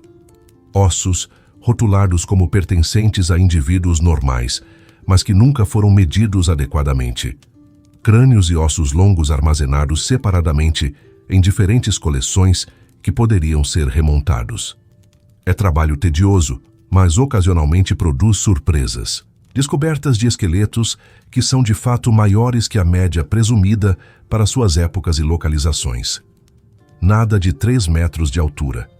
Mas indivíduos de 2 metros a 2,15 m da Idade do Bronze ou Neolítico são achados legítimos que merecem estudo. Os ossos desaparecidos permanecem um mistério irritante. Representam tanto a fragilidade do registro arqueológico quanto nossa tendência humana de ver padrões e conspirações onde pode existir apenas caos e má sorte. Mas eles também representam possibilidades perdidas. Cada esqueleto desaparecido É uma pergunta que nunca poderá ser respondida. Por toda a Europa, especialmente nas regiões costeiras atlânticas onde os celtas dominaram, existem estruturas feitas de pedras tão colossais que desafiam explicação racional. Blocos de granito, calcário e basalto pesando dezenas, às vezes centenas de toneladas, movidos por quilômetros de suas pedreiras de origem e então erguidos em posições precisas. Paredes construídas sem argamassa, com pedras encaixadas tão perfeitamente que uma lâmina não passa entre elas. Estruturas que sobreviveram milhares de anos de clima severo, terremotos e ação humana, permanecendo sólidas quando construções modernas ao redor delas desmoronam. A arqueologia nos diz que sociedades neolíticas e da Idade do Ferro construíram tudo isso com força muscular, troncos de madeira, cordas e tempo. Mas quando você está frente a frente com um bloco de 50 toneladas, perfeitamente posicionado no topo de uma colina íngreme, essa explicação parece insuficiente. Os gregos antigos tinham um termo para essas construções: muralhas ciclópicas. Eles as chamavam assim porque acreditavam que apenas os cíclopes, gigantes de um olho só da mitologia grega, teriam força para mover pedras tão enormes. Encontramos estruturas ciclópicas em Micenas, Tirinto e outras cidades gregas antigas. Mas construções similares existem também nas terras celtas. Em Portugal, os castros da cultura castreja apresentam muros megalíticos. Na Escócia, os brocs são torres de pedra seca que desafiam a engenharia moderna. Na Irlanda e País de Gales, fortalezas Hill Fort exibem pedras defensivas de tamanho impressionante. E em todos esses lugares, as lendas locais afirmam a mesma coisa. Gigantes construíram essas estruturas. Consideremos Dun Angus, uma fortaleza pré-histórica na ilha de Inishmore, nas Ilhas Arran, na costa oeste da Irlanda. Esta estrutura semicircular fica no topo de um penhasco de 100 metros que cai direto no Oceano Atlântico. As muralhas são feitas de pedras calcárias empilhadas sem argamassa, algumas pesando várias toneladas. A construção data de aproximadamente 1.100 anos antes de Cristo, durante a Idade do Bronze tardia. Não há estrada moderna até o local. Mesmo hoje, visitantes precisam caminhar quase 1 quilômetro de terreno rochoso e irregular. Como pedras de várias toneladas foram transportadas até ali há mais de 3.000 anos. Como foram erguidas em paredes que ainda estão de pé hoje. A explicação convencional envolve trenós de madeira, roletes feitos de troncos, rampas de terra e centenas de trabalhadores puxando simultaneamente com cordas. Experimentos modernos de arqueologia experimental demonstraram que essas técnicas podem funcionar. Equipes de voluntários conseguiram mover pedras pesadas usando apenas ferramentas e métodos neolíticos. Portanto, é possível. Mas há uma diferença entre demonstrar possibilidade em condições controladas e explicar a realidade histórica. Os experimentos modernos usam voluntários bem alimentados, trabalhando algumas horas por dia, com supervisão de engenheiros que calcularam exatamente quantas pessoas são necessárias. E qual é a melhor técnica? As sociedades antigas não tinham esse luxo. Além disso, muitas dessas estruturas megalíticas foram construídas em localizações que parecem deliberadamente escolhidas para serem as mais difíceis possíveis. Topos de colinas íngremes, ilhas remotas, penhascos expostos ao vento constante. Por quê? A resposta usual é defesa militar, mas mesmo isso não explica completamente a escolha. Há lugares defensáveis que seriam muito mais fáceis de construir. Por que especificamente esses locais impossíveis? Uma resposta alternativa, sugerida por pesquisadores de arqueoastronomia, é que muitas dessas estruturas estão alinhadas com eventos astronômicos. Elas foram posicionadas precisamente para observar solstícios, equinócios ou ciclos lunares. Mas isso apenas adiciona outra camada de complexidade. Não explica como as pedras foram movidas. As lendas celtas oferecem explicação diferente. Falam de raças de gigantes que habitavam a Terra antes dos humanos modernos. Esses gigantes, segundo as histórias, construíram as primeiras fortalezas, ergueram os primeiros monumentos de pedra e dominaram a paisagem através de força física incomparável. Quando os Tuatha Dé Danann e depois os humanos comuns conquistaram a Irlanda, eles simplesmente ocuparam e modificaram estruturas que os gigantes já haviam construído. As histórias irlandesas preservadas no Lebor Gabála Érenn, o livro das invasões, descrevem exatamente esse padrão. Cada onda sucessiva de invasores encontra e reutiliza fortificações deixadas pelos ocupantes anteriores. Existe alguma base factual para isso? Possivelmente. Sítios arqueológicos frequentemente mostram múltiplas fases de construção e ocupação separadas por séculos ou milênios. Estruturas megalíticas originais do Neolítico são modificadas e expandidas durante a Idade do Bronze. Depois, novamente durante a Idade do Ferro, e às vezes até em períodos históricos. É perfeitamente plausível que algumas das pedras mais impressionantes, as fundações mais antigas, foram colocadas por uma população anterior que tinha técnicas de construção que populações posteriores perderam ou nunca possuíram. Se essa população anterior incluía indivíduos de tamanho físico excepcional, capazes de aplicar força bruta além da capacidade humana normal, eles naturalmente seriam lembrados como gigantes. Há também a questão das ferramentas. Analisar marcas deixadas em pedras megalíticas pode revelar que ferramentas foram usadas para cortá-las e moldá-las. Alguns blocos mostram evidência de terem sido trabalhados com ferramentas de pedra simples, batedores de granito e cunhas de madeira. Isso é consistente com tecnologia neolítica, mas outros blocos mostram marcas que arqueólogos têm dificuldade em explicar. Sulcos profundos e precisos que parecem feitos por ferramentas de metal em períodos que, teoricamente, ainda eram pré-metalúrgicos. Encaixes e entalhes que demonstram planejamento sofisticado. Essas anomalias são raramente discutidas abertamente porque não se encaixam na narrativa estabelecida de progressão tecnológica linear. Um exemplo específico é encontrado nos castros da Galícia, no noroeste da Península Ibérica. Estas fortificações da Idade do Ferro usam técnica de construção chamada pedra seca, onde pedras são encaixadas sem argamassa. Mas a precisão do encaixe em alguns castros é tão perfeita que engenheiros modernos ficam impressionados.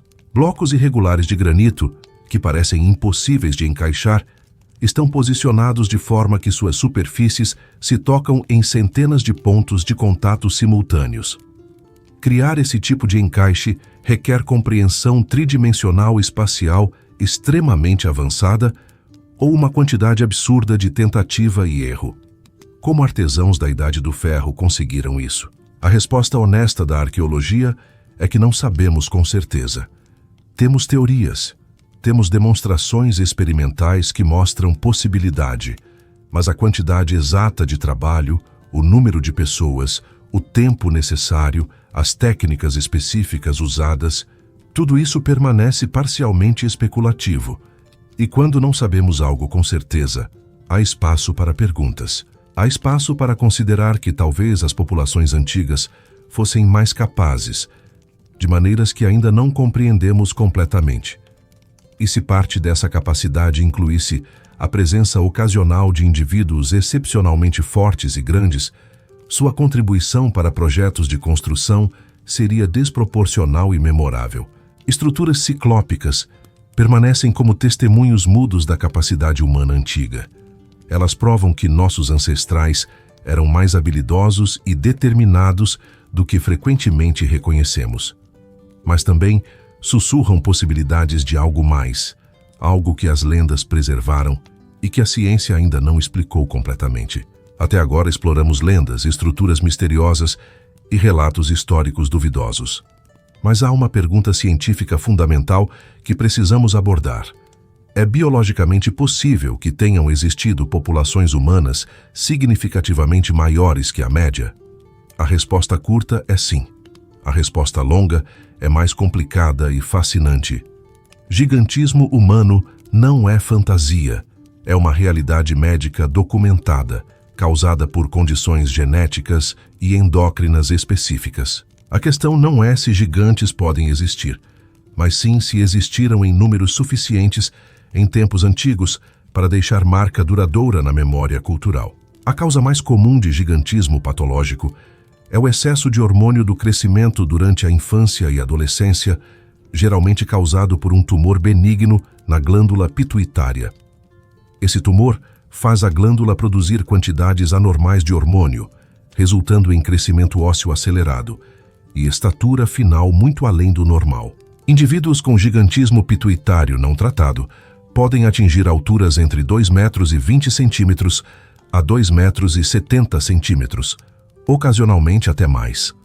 O homem mais alto já documentado com medições confiáveis foi Robert Wadlow, dos Estados Unidos, que alcançou 2,72 metros antes de morrer aos 22 anos em 1940. Mas gigantismo pituitário vem com complicações severas. O crescimento excessivo não afeta apenas a altura, afeta todo o corpo de formas problemáticas. Ossos crescem, mas tecidos moles, circulação sanguínea e órgãos internos frequentemente não acompanham proporcionalmente. Isso resulta em problemas cardiovasculares, dificuldades respiratórias, dores articulares crônicas, fraqueza muscular e expectativa de vida reduzida. Robert Wadlow precisava usar órteses nas pernas e tinha dificuldade para andar. Morreu de infecção resultante de ferida causada por essas órteses. Sem medicina moderna, indivíduos com gigantismo severo raramente sobrevivem além da juventude adulta, mas alguns sobrevivem. E em tempos antigos, antes de diagnóstico e tratamento médico, esses indivíduos teriam sido extraordinários e memoráveis. Existe também uma condição diferente chamada acromegalia, que é excesso de hormônio do crescimento, que começa na idade adulta, depois que as placas de crescimento ósseo já se fecharam.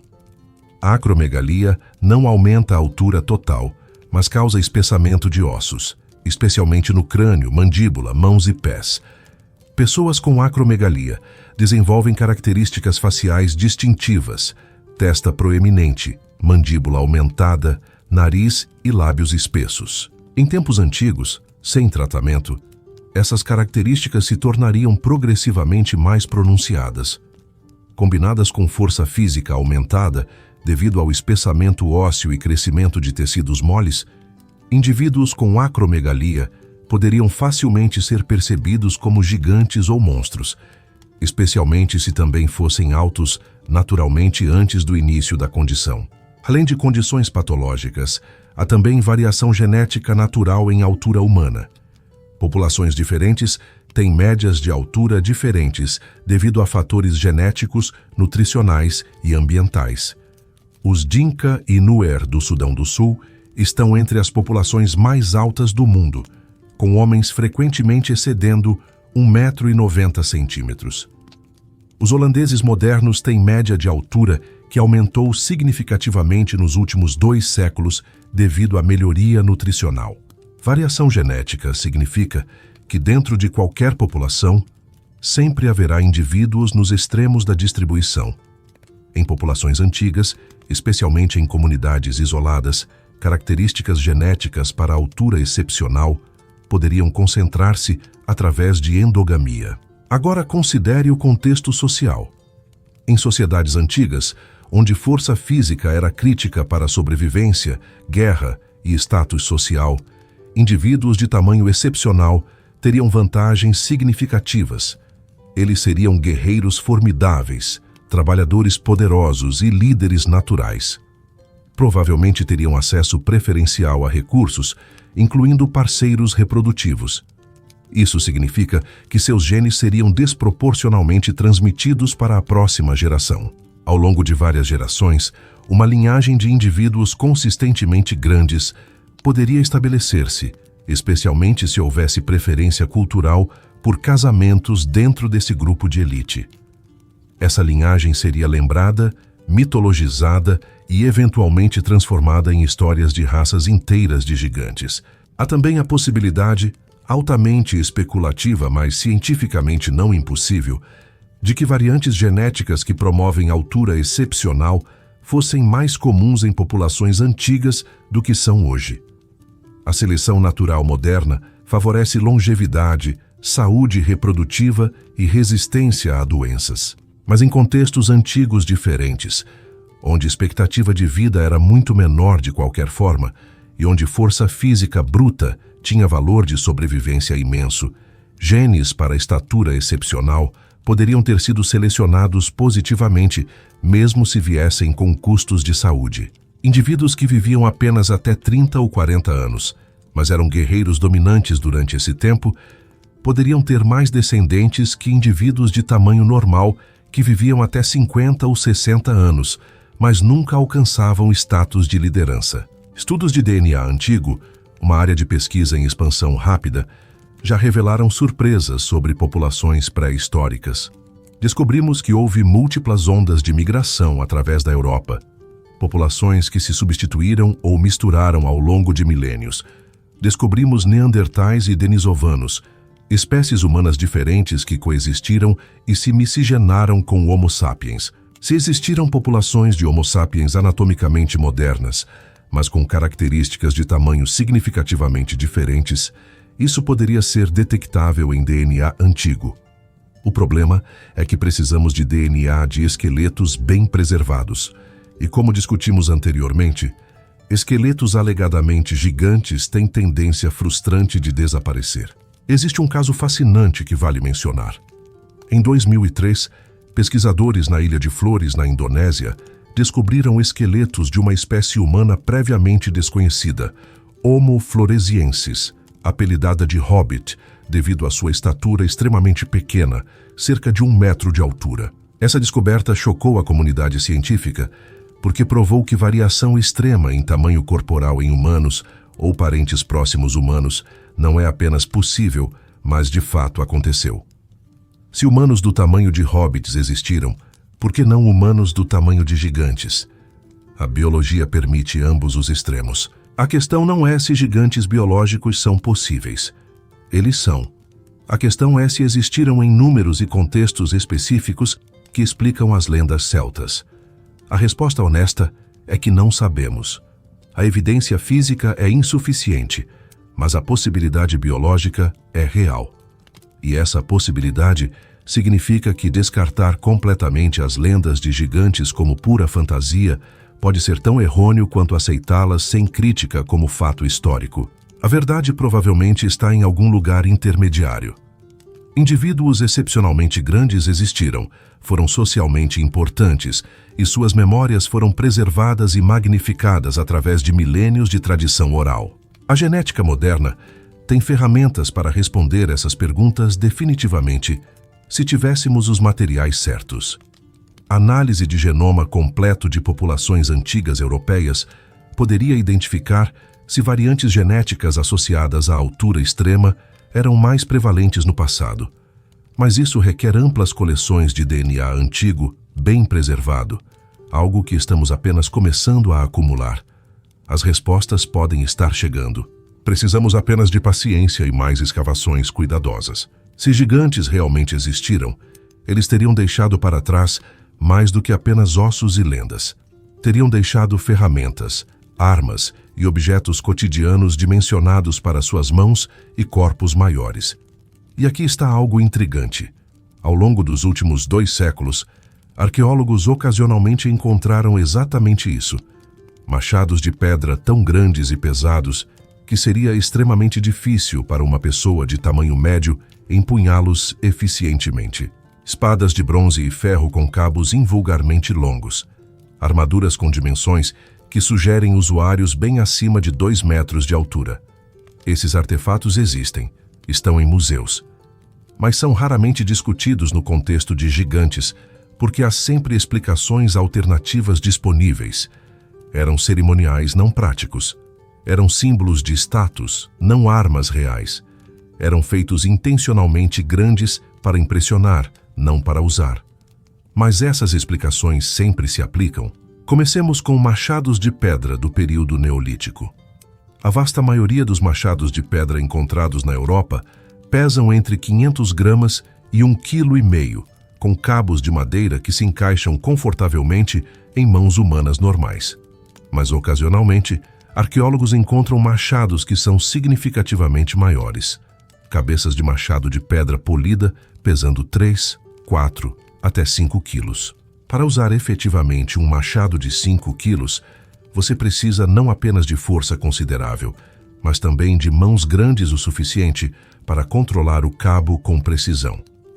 Um homem moderno de estatura média tem dificuldade real em manusear tais ferramentas por períodos prolongados. Mas um indivíduo de 2,30 metros com mãos proporcionalmente maiores e força superior poderia usá-lo com relativa facilidade. A explicação arqueológica convencional para esses machados, excepcionalmente grandes, é que eram objetos de prestígio, não ferramentas funcionais. Eram símbolos de poder, possivelmente usados em cerimônias ou enterrados com líderes importantes como indicadores de status. Isso faz sentido para alguns exemplares que são elaboradamente decorados, polidos até brilhar e encontrados em contextos funerários ricos. Mas nem todos os machados grandes se encaixam nesse padrão. Alguns são encontrados em contextos domésticos comuns. Alguns mostram marcas de uso, desgaste que indica que foram realmente empunhados e utilizados para cortar, não apenas admirados. Por que fazer uma ferramenta cerimonial que mostra uso extensivo, a menos que não fosse cerimonial? A menos que alguém realmente a usasse. Vamos considerar armas. No Museu Nacional da Irlanda, em Dublin, há uma coleção de espadas da Idade do Bronze e Idade do Ferro. A maioria tem comprimentos de 60 a 80 centímetros, tamanhos perfeitamente razoáveis para combate corpo a corpo por guerreiros de estatura normal. Mas algumas espadas nessa coleção têm mais de 1 metro de comprimento, com empunhaduras que exigem pegada significativa. Uma espada específica, datada de aproximadamente 800 anos antes de Cristo, mede 120 centímetros de comprimento total com empunhadura de 20 centímetros. Para empunhar efetivamente uma espada desse tamanho, você precisa não apenas de força, mas também de alcance de braço. Um guerreiro de 1,70 m de altura tentando usar essa espada ficaria desequilibrado. O peso e o comprimento trabalhariam contra ele. Mas um guerreiro de 2,20 m encontraria as proporções perfeitamente manejáveis. Novamente, a explicação padrão é que espadas excepcionalmente longas eram cerimoniais ou símbolos de status, não armas de combate práticas. Mas a análise metalúrgica de algumas dessas espadas mostra que foram forjadas com o mesmo cuidado e qualidade que espadas de tamanho normal. Elas têm equilíbrio adequado, gumes afiados e pontas reforçadas para perfuração. São armas funcionais, apenas dimensionadas para usuários maiores. Se fossem puramente simbólicas, por que o ferreiro investiria tanto esforço em criar uma arma balanceada e funcional que ninguém poderia usar? Há também o caso das armaduras. Arqueólogos encontraram ocasionalmente fragmentos de armaduras de bronze e ferro que, quando reconstruídas, sugerem usuários de tamanho excepcional. Um exemplo específico vem da Grécia micênica, não exatamente território celta, mas relevante para a discussão mais ampla sobre gigantes. Uma armadura de bronze completa. A armadura de Dendra, datada de aproximadamente 1400 anos antes de Cristo, quando reconstruída e analisada, se encaixa em um manequim de aproximadamente 1,85 m, alto para a época, mas não impossível. Mas existem fragmentos de outras armaduras de períodos similares que são significativamente maiores. Peitorais que exigiriam tórax de mais de 1 metro de largura. Crevas proteções de perna que indicam altura total bem acima de 2 metros. Esses fragmentos são raros, mas existem. No contexto celta específico, há relatos de escudos e elmos encontrados em túmulos que parecem grandes demais. Um escudo de bronze da Irlanda, datado da Idade do Ferro, mede mais de 1,20 m de diâmetro. Escudos desse tamanho seriam extremamente pesados e difíceis de manobrar para guerreiros de tamanho médio, que normalmente usavam escudos de 80 a 90 centímetros. Por que fazer um escudo tão grande? A resposta pode ser simplesmente preferência individual de um guerreiro específico, que valorizava proteção máxima sobre mobilidade. Ou pode ser que esse guerreiro específico fosse grande o suficiente para que um escudo de 1,20 m fosse proporcional ao seu corpo. Existem também ferramentas de trabalho menos glamorosas, mas igualmente intrigantes. Bigornas de ferreiro encontradas em sítios celtas ocasionalmente são muito maiores e mais pesadas que o necessário para trabalho metalúrgico normal. Martelos de forja com cabeças pesando vários quilos, que requerem força tremenda para usar repetidamente. Pinças para segurar metal quente, que são tão longas e pesadas que seria fisicamente exaustivo usá-las, a menos que você tivesse vantagem de alavancagem de braços muito longos. São esses artefatos evidência de gigantes, ou simplesmente ferramentas especializadas para tarefas específicas que não compreendemos completamente? A arqueologia experimental, onde pesquisadores tentam replicar técnicas antigas usando métodos e ferramentas de época, tem mostrado que muitos artefatos que parecem desproporcionais ou difíceis de usar podem de fato ser funcionais quando empregados com técnicas corretas. Mas nem todos os artefatos foram testados dessa forma, e alguns que foram testados ainda deixam perguntas. Pesquisadores modernos, mesmo aqueles atleticamente capazes, frequentemente expressam surpresa com o quão fisicamente exigente é usar réplicas precisas de ferramentas e armas antigas. O que isso diz sobre as pessoas que as usavam originalmente? Elas eram simplesmente mais fortes porque suas vidas inteiras eram fisicamente exigentes? Ou algumas delas eram também simplesmente maiores? A resposta honesta é que artefatos isolados não provam nada definitivamente. Um machado grande pode ter 1000 explicações, mas quando você começa a juntar padrões de ferramentas, armas e equipamentos ocasionalmente encontrados, que são consistentemente maiores que a norma, vindo de contextos culturais que também têm lendas persistentes sobre gigantes, o padrão se torna intrigante. Não é prova, mas é sugestivo. É mais uma peça do quebra-cabeça que não se encaixa perfeitamente na narrativa histórica padrão. Chegamos ao final desta jornada através das névoas da história celta, explorando 16 evidências que nos fazem questionar tudo o que achamos saber sobre gigantes. Percorremos túmulos megalíticos, examinamos lendas de fomorianos e Tuatha Dé Danann, analisamos estruturas impossíveis e artefatos desconcertantes. Investigamos cavernas seladas, ossos desaparecidos e a ciência do gigantismo genético. Agora chegou o momento de fazer a pergunta fundamental. Gigantes realmente existiram na era celta? A resposta honesta, a resposta que respeita tanto a ciência quanto o mistério, é que não sabemos com certeza. Mas também não podemos descartar completamente a possibilidade. Vamos recapitular o que sabemos com certeza. Primeiro, as lendas celtas sobre gigantes não são vagas ou inconsistentes. São detalhadas, específicas e persistentes através de séculos de tradição oral. Os fomorianos, Balor, Goibniu, Lugh e inúmeras outras figuras não são mencionadas casualmente. São centrais para a mitologia irlandesa, escocesa e galesa. Suas histórias contêm detalhes de localizações geográficas reais, características físicas específicas e até mesmo descrições que soam surpreendentemente biológicas quando você as analisa cuidadosamente. Segundo, estruturas megalíticas como Newgrange, as pedras de Callanish, a calçada dos gigantes e fortalezas ciclópicas são reais, impressionantes e, em muitos casos, ainda não completamente explicadas pela arqueologia convencional. Terceiro, a ciência confirma que gigantismo humano é biologicamente possível e de fato ocorre. Indivíduos de 2,20 metros, 2,40 metros ou até mais existem hoje e existiram no passado. Condições como gigantismo pituitário e acromegalia são raras, mas reais. Em populações antigas sem medicina moderna, esses indivíduos seriam ainda mais extraordinários e memoráveis. Quarto, artefatos de tamanho excepcional, ferramentas e armas que parecem dimensionadas para pessoas muito maiores que a média, existem em coleções de museus, mesmo que raramente sejam discutidos nesse contexto.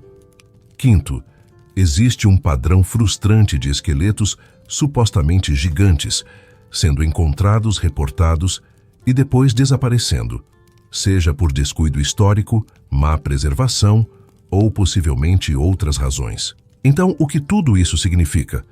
Existem três possibilidades principais.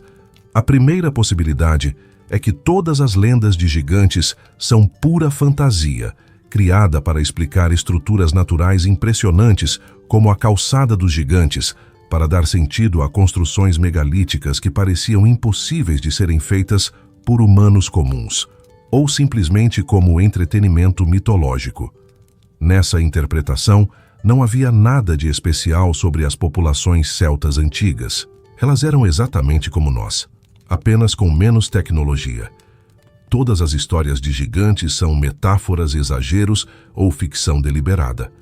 Esta é a posição da maioria dos acadêmicos modernos. A segunda possibilidade é que as lendas preservam memórias distorcidas de eventos e pessoas reais, mas altamente exageradas. Talvez houvesse ocasionalmente indivíduos com gigantismo patológico que se tornaram líderes guerreiros ou figuras importantes devido à sua estatura excepcional. Ao longo de gerações de recontagem oral, um guerreiro de 2,20 metros se transforma em um gigante de 3 metros. Um líder tribal poderoso com acromegalia, que tinha características faciais incomuns, se torna Balor do Olho Maligno. Estruturas impressionantes construídas por comunidades inteiras, trabalhando por gerações, se tornam obras de gigantes individuais. Nessa interpretação, há núcleo de verdade nas lendas, mas a verdade foi magnificada e mitologizada além do reconhecimento. A terceira possibilidade, a mais especulativa, mas não cientificamente impossível, é que existiu de fato uma população ou linhagem de indivíduos significativamente maiores que a média que viveram nas terras celtas durante o Neolítico e Idade do Bronze. Não necessariamente gigantes de 3 ou 4 metros como na fantasia, mas humanos anatomicamente modernos que, devido à genética específica, isolamento populacional e talvez seleção cultural para tamanho, consistentemente produziam indivíduos de 2,20 metros a 2,50 metros. Esses indivíduos teriam sido excepcionalmente poderosos em contextos onde força física determinava sobrevivência e status. Eles teriam construído estruturas, usado ferramentas e armas dimensionadas para seus corpos. E quando populações menores chegaram, através de migração ou conquista, a memória desses gigantes anteriores seria preservada como os fomorianos, os primeiros habitantes da Irlanda. Qual dessas três possibilidades é a correta? Provavelmente elementos das três. As lendas certamente contêm fantasia e exagero, mas também podem preservar memórias de indivíduos reais excepcionais. E não podemos completamente descartar que populações antigas tivessem mais variabilidade em tamanho corporal do que assumimos. Simplesmente porque nossa amostra de esqueletos preservados é pequena e potencialmente não representativa. A verdade, como frequentemente acontece, provavelmente está em algum lugar no meio complexo, entre o mítico e o histórico. O que podemos fazer agora? Se você está fascinado por esses mistérios como nós, a esperança de que respostas mais definitivas virão. A tecnologia de análise de DNA antigo está avançando rapidamente. Cada ano, mais genomas de indivíduos antigos são sequenciados. Se variantes genéticas associadas à altura extrema estavam presentes em frequências incomuns em populações celtas antigas, eventualmente descobriremos. Arqueologia subaquática e exploração de cavernas estão revelando novos sítios constantemente. Talvez algum dia, uma caverna selada será aberta sob condições científicas adequadas e fornecerá evidências definitivas de uma forma ou outra. Enquanto isso, as lendas continuam. As estruturas megalíticas permanecem de pé, silenciosas e enigmáticas. E nós, modernos humanos, com toda a nossa tecnologia e ciência, ainda olhamos para elas com admiração e perplexidade. Ainda fazemos as mesmas perguntas que nossos ancestrais faziam. Quem construiu isso? Como conseguiram? E por que as histórias de gigantes persistem com tanta força? Se você chegou até aqui neste vídeo, você claramente é alguém que valoriza questionar narrativas estabelecidas, explorar mistérios não resolvidos e manter a mente aberta para possibilidades que a história oficial ignora. O canal Reinos Esquecidos existe exatamente para pessoas como você. Aqui exploramos os cantos esquecidos da história humana, as lendas que podem conter verdades escondidas e os enigmas arqueológicos que ainda esperam solução. Se você quer continuar essa jornada conosco, se inscreva agora, ative o sininho para não perder nenhum vídeo novo e deixe nos comentários qual mistério ancestral você gostaria que investigássemos a seguir. Sua curiosidade alimenta nosso trabalho. As cavernas ainda estão lá, seladas nas montanhas da Irlanda. As pedras megalíticas ainda guardam seus segredos. E em algum lugar, talvez em uma coleção de museu esquecida ou enterrado sob camadas de terra não escavada, pode estar a evidência definitiva que mudaria tudo o que pensamos saber sobre nossos ancestrais. Os gigantes da era celta foram reais, lendas ou história, mito ou memória. Talvez nunca saibamos com absoluta certeza, mas a busca pela resposta, a exploração do desconhecido, o questionamento do estabelecido, isso é o que nos torna verdadeiramente humanos,